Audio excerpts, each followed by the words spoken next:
Hello. It's Chef Michael John here. Welcome to Disciples Kitchen, episode number 1.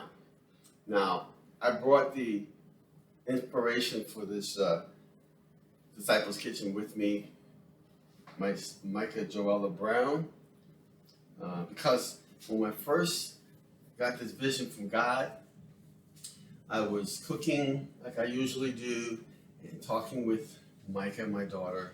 We were talking about your career. We were talking about with Wells Fargo and stuff. And I was giving you advice and pretty much godly advice, a little bit of me thrown in there here and there. And then I thought, after we finished, I said, wow, what would it be like if it was a fly on the wall and somebody was able to look in on this conversation? They would not only learn cooking skills, they would also learn life lesson skills from a godly perspective. And then henceforth, I was inspired by the Holy Spirit to come up with the Disciples Kitchen by Chef Michael John.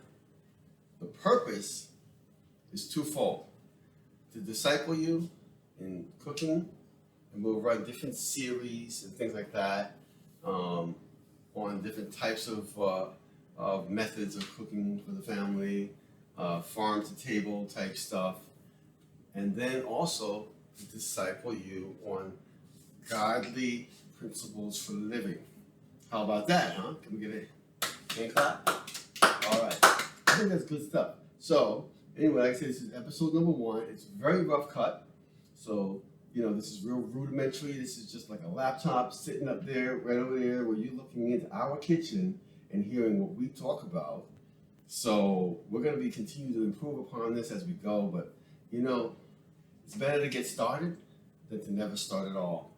So today what we're going to do is we're going to cook some simple family food that we cook all the time, and it's going to be baked salmon, and we're going to do some broccoli, and we're going to do some prowess. Okay, so it's going to be cool. And then our topic that we're going to talk about today while cooking is going to be how a young adult should be a good steward of their finances, so that when they become a more mature adult, they're not struggling, say, the way we were at our time. And a perfect example of that is standing right here in the person of Micah Joella Brown. In the person, yeah. See, that's kind of like old school way of talking, in the person. It's like Shakespeare. You can get with that? That sounds cool. Okay, we're good. All right, so let's start by getting some of the things warmed up. Let's get the oven set for a high temperature of 475. And we're going to go high on the stovetop rear, the left. And then we're going to steam the broccoli. So Mike is going to fill this pot of water so that it doesn't touch the bottom of this, because steam is hotter. And I think you have enough water in there already. Steam is hotter than boiling water. So this doesn't, if you don't see water come to that bottom, you have a little bit of space in between, That's perfect. good. It's perfect, Oh, okay? So you can go ahead and put your broccoli inside there. Just kind of show the camera the broccoli first. These are broccoli florets. Okay, runaway florets. Okay, it can be smaller if you like them smaller, no problem. And then You want to break them down? yeah, you can break them down a little bit. There we go. But not too much, because if you break them too small like this, then they're gonna get you have uneven cook. Okay, so They cook unevenly? yeah, because the smaller it is, the quicker it's going to cook, okay? Gotcha. Go ahead and cover that, please. Cover it with the top. With the lid, yeah, there we go. That lid right there, put it on the stove, and let that baby cook. Now, but back in the day, we used all kinds of salt and butter and cheese. But these days, right now, with health concerns, less is more. So we're just going to let that broccoli, the natural flavor of the broccoli, give it nutrients, and we're not going to cook it till it's mushy. we're gonna cook it to it's nice and al dente. Okay, al dente, what does that mean?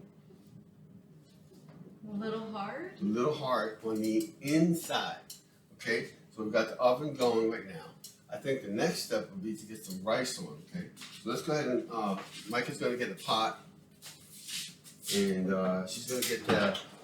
You know, we're measuring 2 to 1. 2 to 1, so that would be perfect for this. Perfect, yes. So we're gonna measure Do you have the rice? 1 cup of water. I don't have the rice yet. And 2 cups of water for 1 cup of rice. Okay. So let's go ahead and put the. You put the rice in first. I'm gonna put the rice in first here, but I'm gonna hold it on the side because I'm gonna let the water boil first. So how are you gonna measure the water? I'll show you in a second. So this is gonna be a black container. We use a lot of these black containers for cooking and preparing stuff for the refrigerator. And I'll show you that later. So now I'm gonna get my 2 cups of water. And while she's doing that, I'm going to get a lid for that. I turned on the stove to high. Is that 2 cups of water? A little Maybe bit like more. a little over. Okay. This is brown rice, so it takes a little bit longer to cook. And pour that in there. Sweet. Let that boil. No salt, no butter. Do you put salt and butter in yours? Yeah. You do? Yeah. I like putting the butter because it makes it like. I don't Alright, know. let's do a little butter, right? And we'll do a little. You put salt too? I do. I think I put it in the boiling water. Can you grab the So I butter, don't please? necessarily put it when the rice is in there. Gotcha.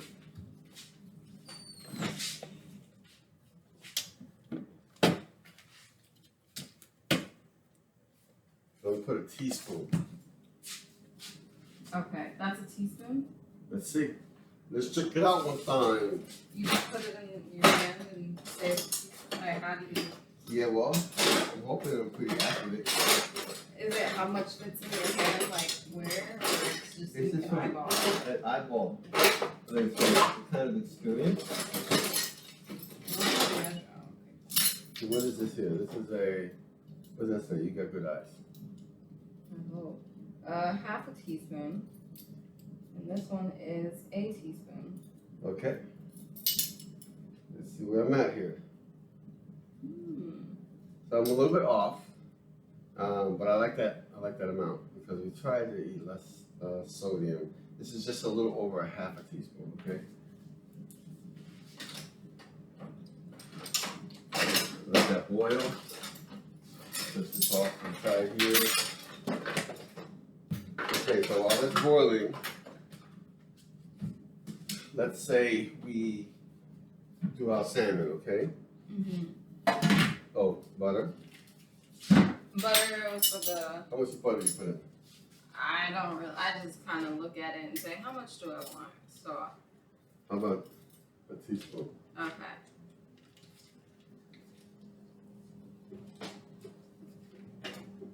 Probably a little bit too much. I've never cooked broccoli like this. No? No. Like I mean, I guess this makes more sense. This is just steaming rather than putting it in water. Yeah, it's easier to manage. But tell us about some of the other ways you cook broccoli when you go to work. Oh, I just take it raw and just toss it in the microwave when I get to work and it's cooked. Yeah, so that's another yeah. way, yeah. By the way, we've already washed our hands, but I'm going to wash them again. Because I don't like a whole lot of stuff. And also, I want to introduce you, this is microfiber towel. The sink is already full, ready to do dishes. That's what we call clean as we go. And this towel is so good, especially when it's wet, for cleaning and wiping up surfaces really quickly. Okay? Yeah, we could probably get a pack of those on Amazon. Yeah. Yeah.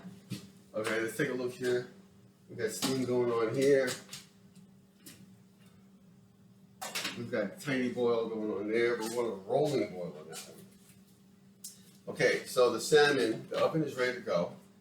This salmon has already been seasoned. Okay, go ahead and show them that in the camera. Just kind of walk up to the camera. You can smell it from here. Yeah, baby. Okay, so the seasoning is Chef Michael John's Miracle Dust.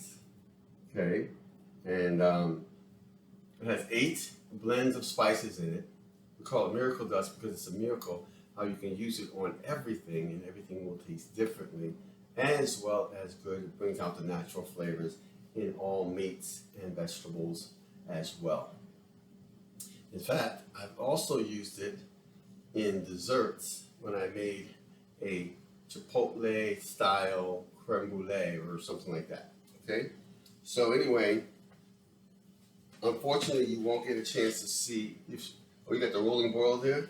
Yeah. Okay, let's show them what the rolling boil looks like. Did you put this off? No, I did that by accident. Oh, okay. So here we go, rolling boil. See how much of that? See, that's pretty good, right? Let's go ahead and dump that rice in there. Gives it a head start.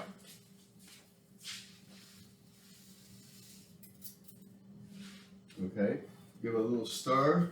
Do you keep it on high? I keep it on high for the first, and remember, turn towards the camera so they can see your beautifulness. Okay, there we go.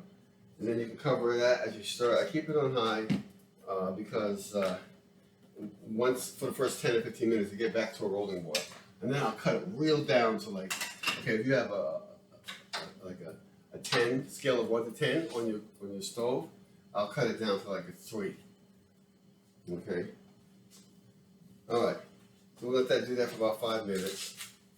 We talked about Miracle. Send somebody else's seasoning. It says lemon pepper seasoning, but it's not. It's Miracle Dust because I'm still working on my labels. Okay, so now this salmon has also fresh basil and garlic and sea salt, fine sea salt. That's it, okay? Broccoli is about 1 or 2 more minutes. I'm gonna go ahead and turn this down to about 5, and then I'm going to go down to 3. So anyway, we're just gonna pretty much, this has been seasoned overnight. Just gonna pretty much pull it out. It's already skinned. Okay. Is that garlic too? That's garlic, baby. You know, normally what I will do as well is we put chopped peppers, red, green, orange peppers, and so forth as well on that, okay? So you like seasoned it. How did you like? You said you like massage it in, or? Yeah. And then you put on your toppings of like the garlic and the spinach and stuff. Yep. Mhm. Now that's not spinach. That's actually basil. Oh, sorry. Smell that. It's really sweet. Mhm. And so, is it better to keep it overnight, like the way you like let it sit in there, It's definitely more intense. Yeah. It definitely becomes more intense and more intensified. That's why sometimes when I'm doing that, I'll reduce the salt by a little bit because you don't want it to become over salted. Right. Another good thing, reason why I'm wiping this out is because if you have, if you own your own home, or even if you don't, it's not a good idea to let oil go down the drain because you can have flooding problems, which we've had 3 of them. We've learned our lesson that way. So, because oil just coagulates in the pipes, and then you end up having problems. So, and then we let it soak in hot water. Okay. So, would you do the honors? It's done. It's ready to go in the oven. Wow. Let the camera see you. Okay.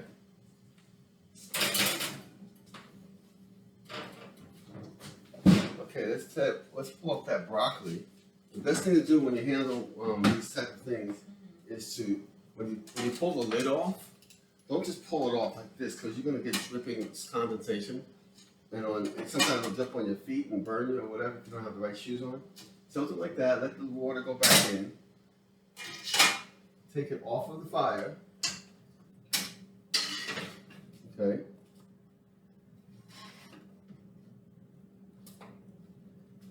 Bring it to your sink.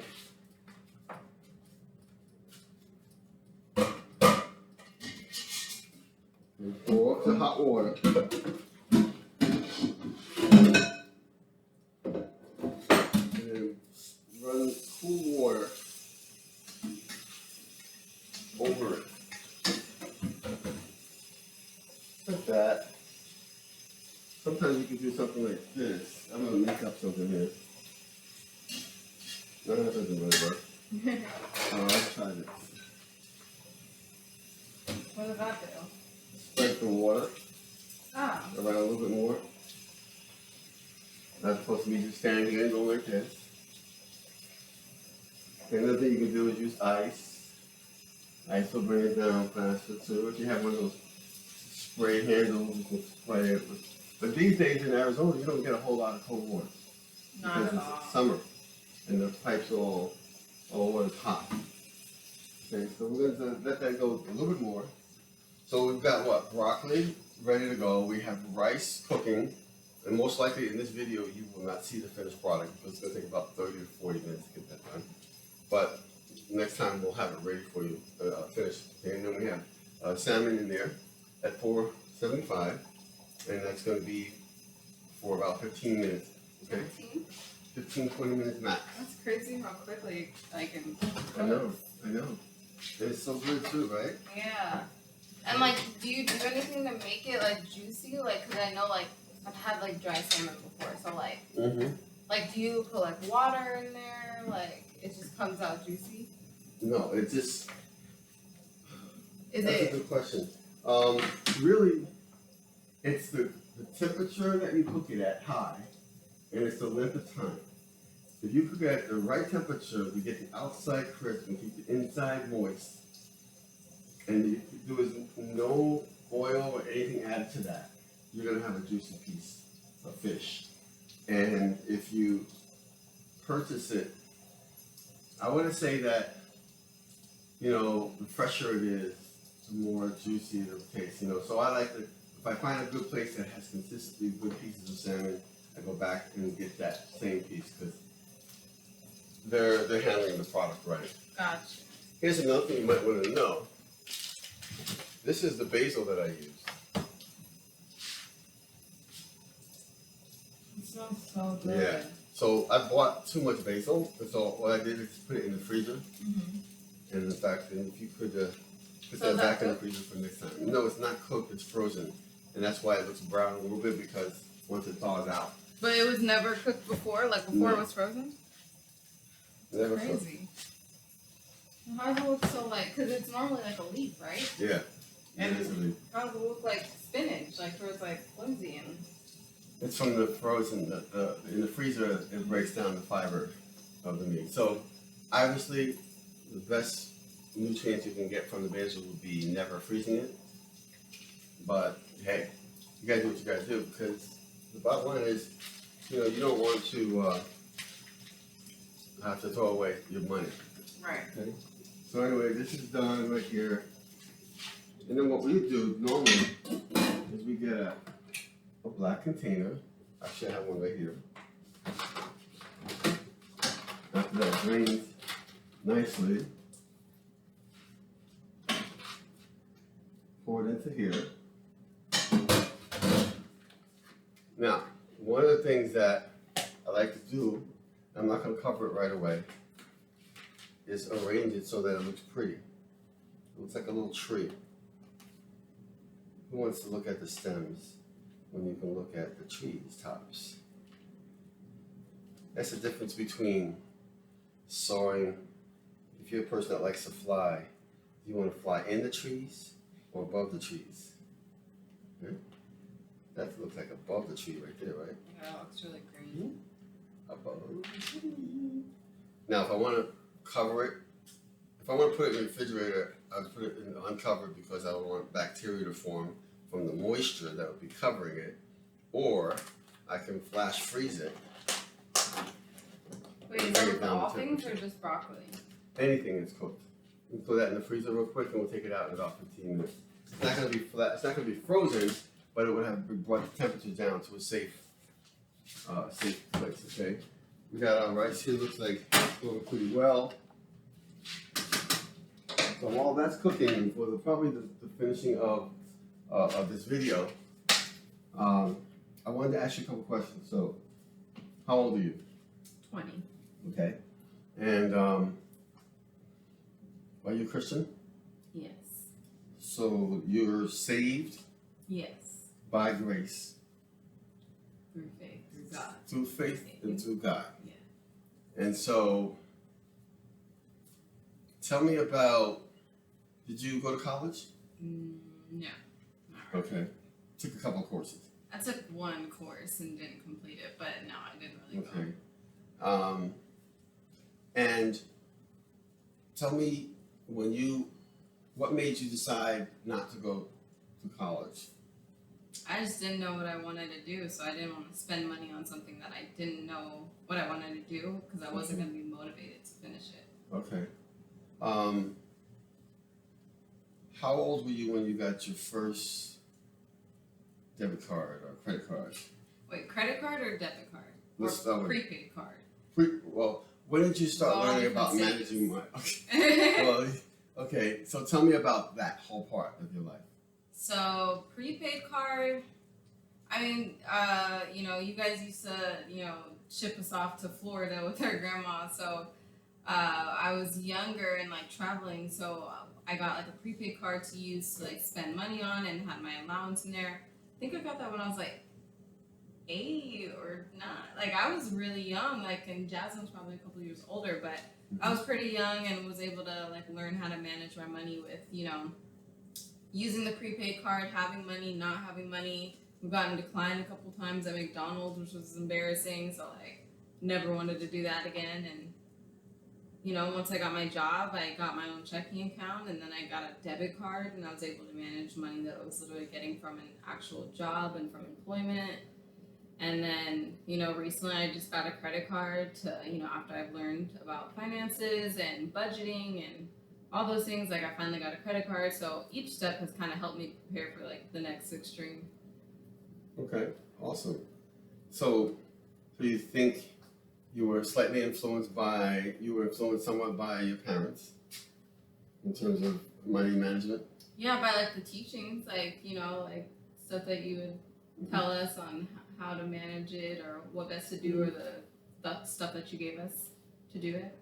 What do you think? What does the Bible say about money management? In your opinion, I'm not asking you to be a Bible scholar, but why do you do what you do, or why do you feel that it's important that you, from a biblical standpoint, that you are doing what you're doing?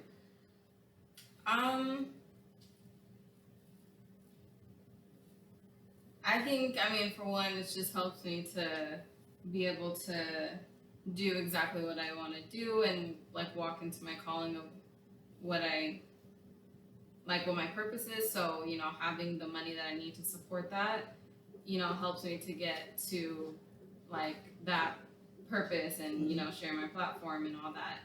And the money's not really mine technically, it's just gifted to me from God. So it's literally there to help me through these things. So basically you're saying you're a steward of God's money. Yeah. Okay. I just manage it. And you manage it. Okay, so you're a steward, you manage it. But how did you learn, how did you learn how to manage it? It's a mix between a lot of different things. From you guys with the prepaid card was a really great start, and getting allowances and saving up my money. Being told to put some money away for savings always first. Pay yourself first, basically. And then as I got a job, I knew I wanted certain things, so I had to save up for a car or for big things that I wanted. And so each time that I bought something that I wanted, it made me feel good. So I wanted to keep saving. And then I started working at a bank, and then I actually learned how everything works and debt and the extensive stuff of it. So then it just made it even better. So how old are you? 20? 20. When did you get to buy your first car? I think I was 16. 16. How did you get it? Did you pay cash or did you finance it? I paid cash. Okay. That's crazy. You paid cash, yeah. And Did we pay it for you, or did you pay for it yourself? So I saved up a lot of money for it. Now you guys did have like an account that was being saved up for me like ever since I was a baby that like helped contribute to it, so I could get something a little bit nicer than a little hoopty. But yeah, I mean, I saved up my money from working at my job, and then that money that you guys had been saving up while I was young, helped out as well. So how many? Now you have a different car now, right? So this is your second car. And from what I understand, it's already 100% owned by you. Yeah. At the age of 20. Okay. And it's didn't you recently have an experience where you had to invest in some tires? Yeah. How many tires and how much money did that cost? All 4 tires, and I think it was a little under $500. I'm lowering this now, guys, down to about 3 from 5. Okay. So a little under $500. Oh, you know what? While we're going, let's check the salmon. I forgot it cooked so quickly. That's crazy. Okay, so here we are. Still not done yet. I think this oven is something wrong with it because the last couple of cooks I've had, it was high, but it didn't get that hot. So I mean, we don't have a low broil, so. But anyway, so we'll get it done. We'll keep an eye on it another 5 minutes or so. So what were we talking about? The wheels, the tires. Yeah. So did you have to borrow that money to pay for those almost $500 of tires, or did you have it already in your savings account? I mean, no, I already have it in my savings account because I'm currently saving for a new car. So I basically just use the money that I am, saving for the new car towards that. Okay. So something else recently happened as of yesterday, where you had to put some money into your car as well. Oh yeah. Yeah, I just got it fixed, so I had to use that same account to basically pull from there. So it's just basically taking away from my savings of getting closer to buying the new car, but at least it's there and accessible, and it's not killing me. I can still feed myself. And we have a 3-bedroom house, and one of those bedrooms in this house happens. I want to call it almost like a hotel bedroom because it has this bed in it where you just have these buttons you press and it automatically puts you forward or lifts up your legs. Whose bedroom is that bed in? Well, it does happen to be mine. As of recently, I've become the most famous person in the household. I used to have a broke down, beat down, back aching bed. Okay. And recently made a purchase and got some deals and got everything I wanted for the new bed, got an adjustable base. Okay. So you got this really fancy new bed now. Again, something you paid for personally. Now you said to me yesterday that you plan on buying a new car cash. And you plan on spending about what? Around $10,000 at least. And so, but you said that you didn't want to get into more debt. This is why you're letting this particular used car get you as far as you can go with it. Yeah, but I don't need a new car. It literally gets me to work, it gets me everywhere. It's not it's not even ugly, but I don't need a new car. Yes, I'd want one, but I'd rather wait until I have all the money to get everything that I want. Let me ask you something. This may be a tough subject, but and I don't know because you're a young adult now, and I remember when you were a kid, you and your sister, your mother and I would give you money to put in an offering plate, and I think at some point you were putting your own money in the offering plate, right? Yes. Has that still been something that you've been working on even as a young adult? Yeah, for a while there I was doing pretty well at being consistent with it, but I definitely have not recently, especially with this new job. I think it's because I used to be a server, so I used to always have cash and random stuff, but now I never have cash, and when I get to church I totally forget. I'm Like I just don't plan for it, so Yeah. I'm a little behind in that area. Okay. When you say you're behind, are you saying that you recognize the importance of tithing and giving offering since you're a steward of God's money? Yeah. Just kind of helping out, giving back, and. Well, we are. No one's here to judge. We do live in a grace-based Christian life. We walk that. But the important thing is that you understand that what God's will is, and the fact that because it's like you can't eat from the land and not sow back into the land, right? Right. And what did I used to always tell you girls about the Dead Sea? Oh, you said don't be a Dead Sea of just like taking and taking and taking and not feeding into it. Yeah. Does anything at all live in the Dead Sea? No. That's because it's dead, right? Yeah. It's because it's only taking and taking and taking. So, in the last couple of minutes that we have, what would you say to other young people, say between the ages of, say, 10 and 25 right now? That's a wide range. A lot can happen in those. I haven't even reached 25 yet. But... Well, what would you say to other young people to help them understand how to have a more fruitful life through stewardship, financial stewardship? I would say save Mm-hmm. every time. Every time you get money, save some of it. And have a goal, I guess, and all your money is planned for. So there's no such thing as extra money. Okay. Like everything has a purpose for it, and have a goal for it. Okay. Well, I thank you so much for sharing, and I really, I think this is important. It's actually the fact that you were my first guest on this show is God's work, because you were the inspiration for the show.